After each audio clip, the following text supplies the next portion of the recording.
does the president, we had an interesting article from Joel Pollak this morning, and I would like to ask you if the president has considered pardoning President Obama for illegally wiretapping on Trump Towers, illegally spying on U.S. citizens, and other potential crimes out there. Has he considered that? So I have not spoken to the president about that, but who I did speak to about President Obama and unmasking Michael Flynn were the men and women in this room. I haven't spoken to him on that specific point, have spoken to him about the matter generally, and I laid out a series of questions that any good journalist would want to answer about why people were unmasked, and all sorts of questions. And I just wanted to follow up with you guys on that. Did anyone take it upon themselves to pose any questions about Michael Flynn and unmasking the President Obama spokesperson?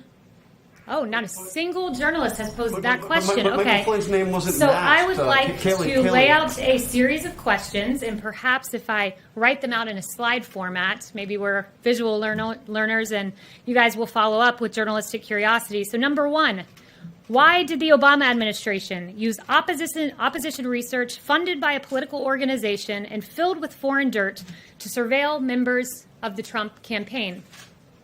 Number two, why was Lieutenant General Michael Flynn unmasked? Not by the intel community entirely, but by Obama's chief of staff, by the former Vice President Joe Biden, by Susan Rice, by the Treasury Secretary. I mean, this is extraordinary. And, you know, if it were political appointees in the Trump administration, I can guarantee you I'd have questions in my inbox right now, but apparently Obama's spokesperson does not. Why was Flynn's identity leaked? In a criminal act. It is a criminal act to leak the identity of Michael Flynn to the press, but it happened. Where are the questions to Obama's spokesperson? Because my team would be running around this building should this have happened under the Trump administration. Why did the DOJ, Sally Yates, learn about the unmasking from President Obama? So much for going by the book. As Susan Rice said 3 times, thou doth protest too much, Susan Rice. And then finally, question number 5.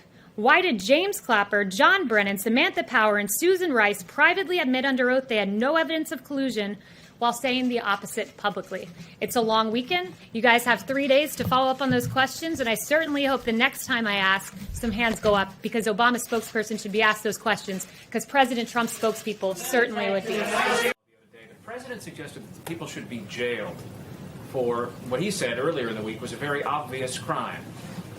You're an attorney and the president's spokesperson. Perhaps you could lay out the elements of this crime. What crime was committed, and in what way?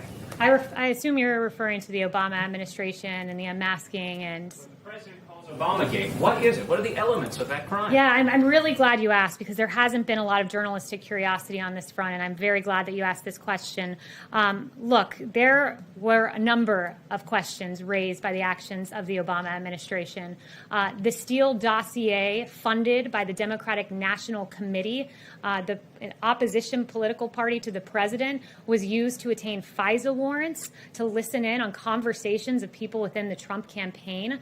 There was the unmasking the identity of Michael Flynn, and we know that in a January 5th meeting in the Oval Office with President Obama, Sally Yates from the Department of Justice learned about the unmasking, not from the Department of Justice or from the FBI. She learned about it from President Obama and was stunned and could barely process what she was hearing at the time because she was stunned of his knowledge of that. We know that there was a lot of wrongdoing in the case of Michael Flynn. The FBI notes, for instance, that said, should we quote, get him to lie as they pontificated their strategy. We know that the identity of this 3-decade general was leaked to the press, a criminal leak to the press of his identity in violation of his Fourth Amendment rights. These are very serious questions. They've been ignored by the media for far too long, and I'm very glad that I think that is the second question that I have fielded on Lieutenant General Michael Flynn, because justice does matter. Those questions, they matter. To be clear, I heard you mention one thing you said was criminal, and that was what?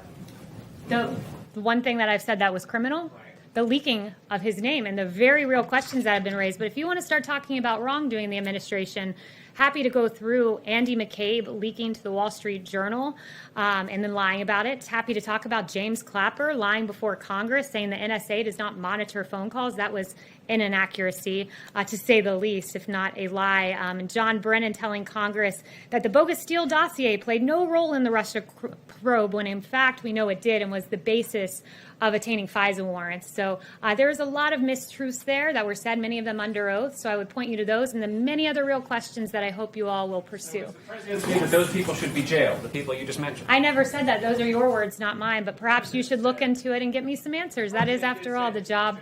That is, after all, the job of reporters, to answer the very questions that I've laid out, and I hope you guys will take the time to do it.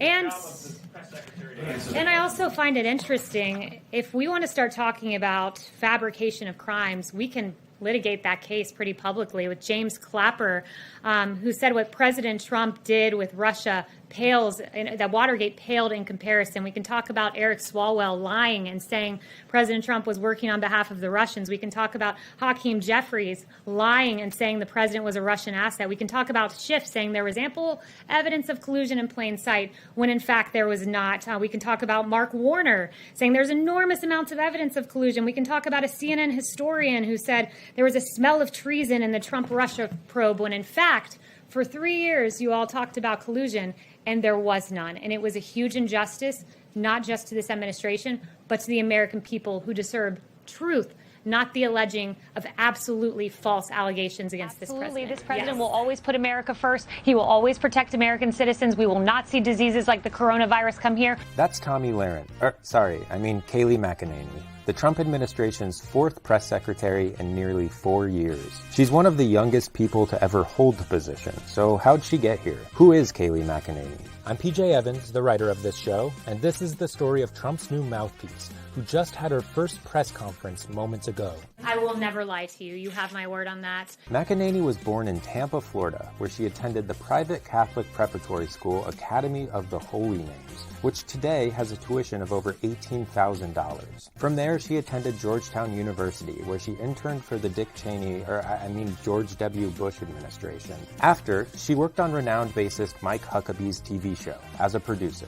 She worked for Huckabee for 3 years before jumping around as a commentator on various Fox News shows, such as Live with Megyn Kelly, Red Eye, and The Real Story with Gretchen Carlson. In the midst of bouncing around various Fox shows, McEnany somehow found time to tweet her love for Domino's Pizza over 50 times on Twitter.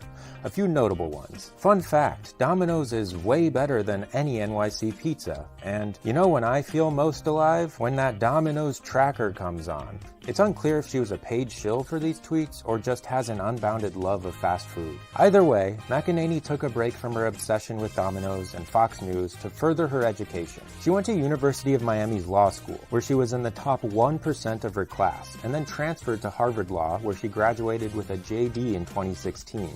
This same year, she announced her support for a fellow fast food-obsessed presidential candidate, Donald J. Trump.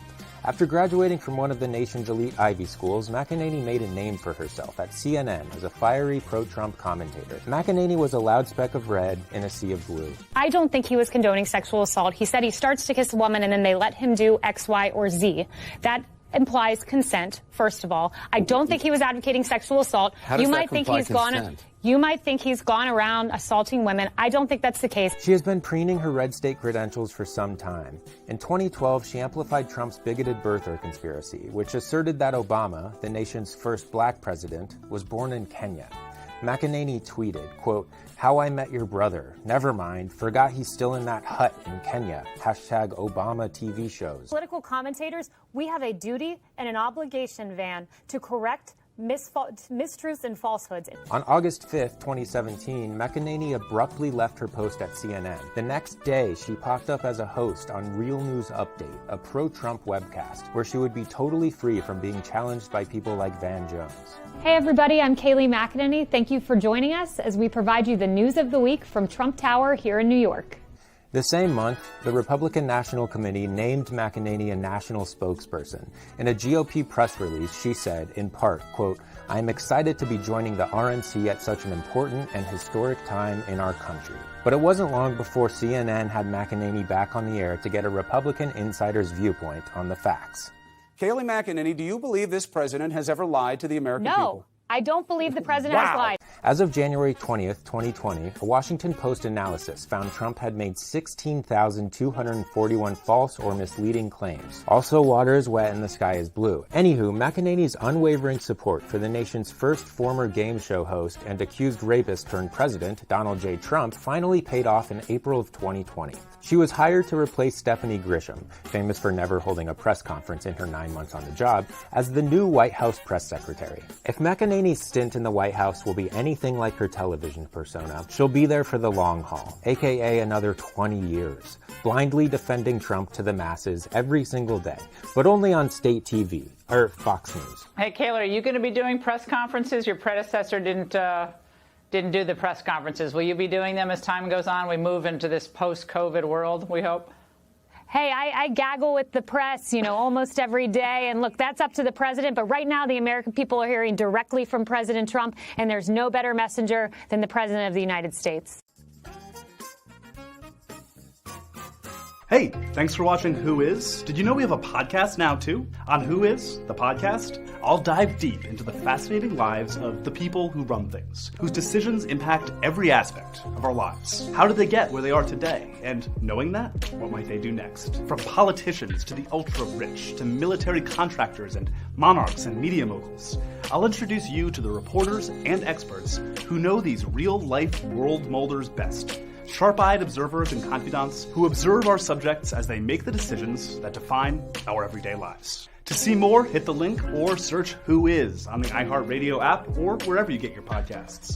And for more of the video series you know and love, be sure to check out the Snapchat versions and our series playlists on YouTube.